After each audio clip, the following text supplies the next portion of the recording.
Welcome students. In the unit some basic concepts of chemistry, we are going to take atoms, molecules, physical quantities and the international system of units जिसको हम SI units pronounce करते हैं।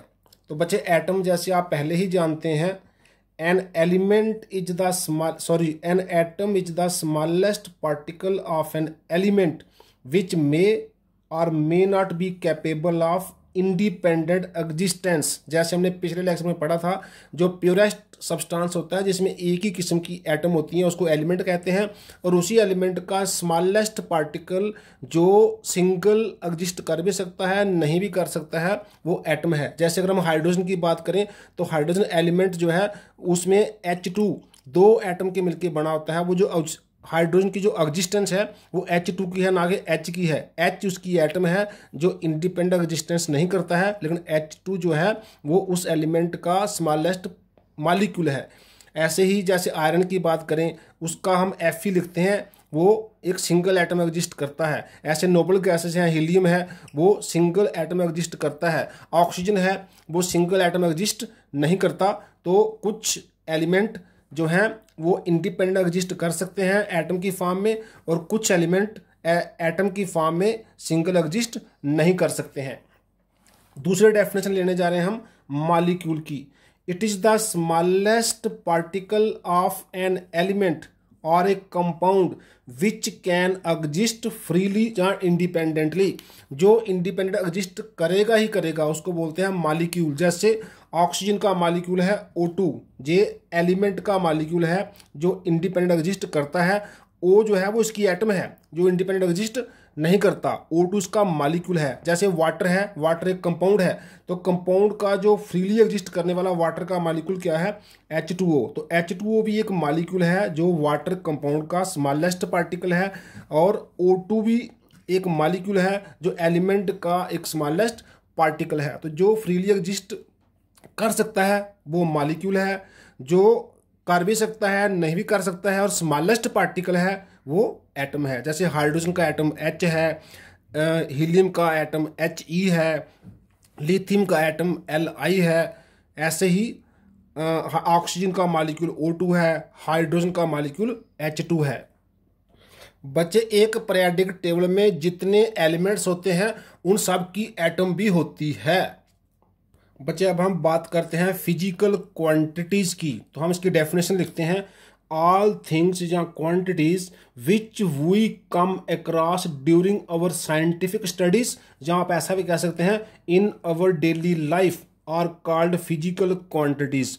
रोज़मर्रा की life में जो भी हम चीज़ें देखते हैं, जो भी मैटर देखते हैं वो क्या है? वो फिजिकल क्वांटिटी है। जैसे आप कई चीज़ें नाम ले सकते हैं, वेजिटेबल जो है, क्लॉथ्स है, मिल्क है, केरोसिन ऑयल है, बहुत सारा जो भी चीज़ आप देखेंगे वो एक क्या है? फिजिकल क्वांटिटी है। आप फिजिकल क्वांटिटी के लिए उसकी मेजरमेंट हमें करनी पड़ती है, कितना क्वांटिटी हमें चाहिए। तो measurement of physical quantity requires two parts. जैसे हम कहें कपड़े की बात करें, क्लॉथ की बात करें, हम कहते हैं 15 मीटर क्लॉथ। तो 15 क्या है? इसका फर्स्ट पार्ट है जो नंबर है, और मीटर क्या है? उसका यूनिट है। तो बेसिकली हमने कोई भी फिजिकल क्वांटिटी को जब किसी के साथ बात करनी है, जैसे हम कहेंगे मिल्क है, कितना मिल्क चाहिए, जहाँ तो लीटर में होगा जहाँ केजी में होगा। ऐसे कितना क्लोथ चाहिए वो मीटर में होगा। कितना किसी का वेजिटेबल चाहिए वो किलोग्राम में होगी। हम आमतौर पर जैसे शुगर लेते हैं, उसके बाद दाल लेते हैं जी, हम केजी किलोग्राम में लेते हैं। जो लिक्विड हम मोस्टली हम लीटर्स में लेते हैं। ऐसे करंट हम एम्पियर्स में लेते हैं। तो हम किसी की भी वैल्यू फिजिकल क्वांटिटी के बताने के लिए साथ में एक नंबर के साथ यूनिट बोलना पड़ता है। जब तक हम जैसे बोलेंगे मुझे 15 चाहिए, 15 क्या चाहिए, वो तब तक मीनिंगलेस है जब तक साथ में 15 के साथ लीटर ना लगे, मीटर ना लगे। वो जो साथ में लीटर मीटर हम कुछ लगा रहे हैं उसी का नाम है यूनिट। तो यूनिट क्या है? Unit is the standard of reference chosen to measure any physical quantity. हमने किसी भी फिजिकल क्वांटिटी को कितना लेना है, उसकी क्वांटिटी क्या है, उसका मेजर क्या है, उसके लिए हमने एक स्टैंडर्ड सेट किया है जिसको हम बोलते हैं यूनिट। बच्चे फिजिकल क्वांटिटी की यूनिट को हमें डिफाइन करने के लिए हमने क्या किया है, हमने 7 बेसिक यूनिट्स जो है सिलेक्ट की हैं साइंटिस्ट ने, जिनको बोलते हैं SI यूनिट्स, जो इंटरनेशनल सिस्टम ऑफ यूनिट्स है। मींस जो हम थ्रू आउट द वर्ल्ड जो है ये वाला यूनिट यूज करेंगे, सो दैट हर एक कंट्री का जो यूनिट है वो दूसरी कंट्री में कॉमन हो जाए। तो सब कंट्री में एजुकेशन को कॉमन करने के लिए, यूनिट को समझने के लिए इंटरनेशनल सिस्टम ऑफ यूनिट्स ने एक स्टैंडर्ड सेट किया और 7 बेसिक यूनिट्स जो है वो हमारे सामने रखे। वो बेसिक यूनिट क्या है, जैसे फिजिकल क्वांटिटी नंबर 1 है लेंथ, इसका सिंबल हम लिखते हैं L, इसका SI यूनिट लिखते हैं मीटर और मीटर को सिंबल देते हैं M। ऐसे नंबर 2 है मास, इसका सिंबल M है, यूनिट किलोग्राम है, सिंबल kg है। टाइम सिंबल स्मॉल t है, यूनिट सेकंड है, सिंबल स्मॉल s है।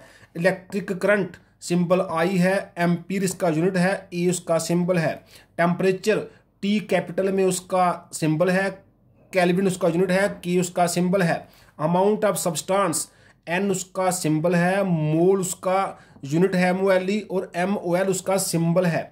ल्यूमिनस इंटेंसिटी I उसके साथ V, छोटा सा V जो है उसका सिंबल है। कैंडेला CD स्मॉल उसका सिंबल है, उसका यूनिट है। तो ये 7 बेसिक यूनिट्स हैं फिजिकल क्वांटिटी की। इस 7 बेसिक यूनिट से हम बाकी जो अदर क्वांटिटी हैं फिजिकल, उनका यूनिट भी डिराइव कर सकते हैं। सो अब हम बात करते हैं डिराइव्ड यूनिट्स की। तो बच्चे ऑल अदर फिजिकल क्वांटिटी जो हमने पीछे 7 बेसिक यूनिट में मेंशन नहीं की हैं, the units are derived from 7 basic units. जो भी 7 बेसिक यूनिट है वो बाकी फिजिकल क्वांटिटी की यूनिट डिराइव करने के काम आता है। जैसे हमने कुछ एग्जांपल ली हैं, जहां पर जैसे हमारे पास फिजिकल क्वांटिटी है पहली एरिया, तो एरिया का होता है लेंथ का स्क्वायर। जैसे कि स्क्वायर का एरिया क्या होता है, साइड स्क्वायर। तो लेंथ का होता है मीटर, तो लेंथ स्क्वायर हो गया। एरिया का यूनिट क्या हो गया, मीटर स्क्वायर। ऐसे वॉल्यूम का यूनिट हो गया लेंथ का क्यूब मीन मीटर का क्यूब। ऐसे डेंसिटी का यूनिट हो गया मास अपॉन वॉल्यूम, तो मास का यूनिट केजी, वॉल्यूम का मीटर क्यूब, तो किलोग्राम पर मीटर क्यूब इज डेंसिटी का यूनिट।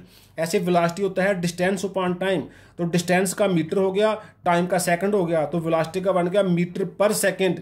ऐसे एक्सेलरेशन का क्या होता है, स्पीड अपॉन टाइम, तो स्पीड मतलब वेलोसिटी, तो वेलोसिटी का वही मीटर पर सेकंड और टाइम फिर से एक बार फिर से पर सेकंड, तो हो गया मीटर पर सेकंड स्क्वायर। हम मीटर पर सेकंड को ऐसे भी लिख सकते हैं और मीटर पर सेकंड स्क्वायर को ऐसे भी लिख सकते हैं।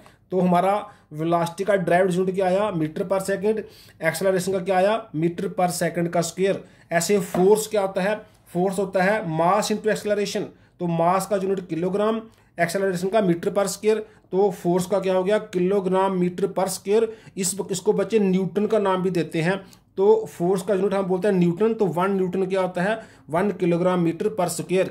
ऐसे ही हम बड़ी सारी क्वांटिटी के यूनिट डिराइव कर सकते हैं, उनके कंप्लीट यूनिट डिराइव करके कई बार हम उसको सिंगल नाम भी दे देते हैं। जैसे हमने फोर्स को नाम दिया न्यूटन, तो न्यूटन बेसिकली क्या है किलोग्राम पर मीटर स्क्वायर। ऐसे हम जैसे वर्क का एनर्जी का यूनिट लिखते हैं जूल, तो जूल होता है फोर्स इंटू डिस्टेंस। तो जो हमारा जो वर्क या एनर्जी क्या होता है, जो होता है फोर्स इंटू डिस्टेंस। तो फोर्स का यूनिट यही है किलोग्राम पर मीटर स्क्वायर, तो डिस्टेंस का यूनिट होता है मीटर फिर से, तो हम इसको न्यूटन मीटर भी कह सकते हैं। इस तरह से जितनी भी फिजिकल क्वांटिटी हैं हम सब का यूनिट कोई फार्मूला लगा के फ्रॉम 7 बेसिक यूनिट से डिराइव कर सकते हैं। बच्चे ने फिजिकल क्वांटिटी के मेजरमेंट को उसके साइज के हिसाब से हम यूनिट को बड़ा छोटा भी कर सकते हैं। जैसे अगर कोई चीज़ छोटी है तो हमें उसको यूनिट को स्मॉल छोटा करना पड़ेगा। जैसे हम डेसीमीटर होता है 10 की पावर -1 मीटर, सेंटीमीटर होता है 10 की पावर -2 मीटर।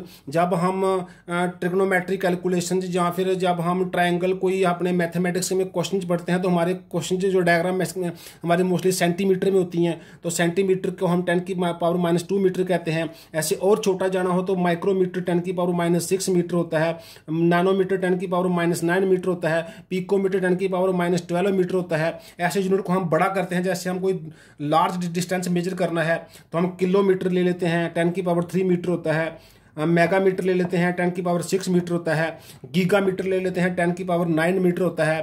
तो ऑल द 7 बेसिक यूनिट्स जो है दे कैन बी उनकी वैल्यू को हम छोटा कर सकते हैं डेसी सेंटी माइक्रो लगाकर, उनकी वैल्यू को हम बड़ा कर सकते हैं किलो मेगा गीगा या कुछ और बड़ी क्वांटिटी लगाकर। वो हमें जैसे हमने कोई एटॉमिक साइज देखना है तो हम जनरली पिकोमीटर में देखते हैं, तो हमने किस चीज़ की हम मेजरमेंट कर रहे हैं उसके अकॉर्डिंग हम उसके साथ डेसी सेंटी माइक्रो नानो पिको वगैरह या किलो मेगा गीगा वगैरह जो है वो यूज कर सकते हैं किसी भी 7 बेसिक यूनिट को लेकर। तो बच्चे आज के लिए इतना ही, थैंक्स।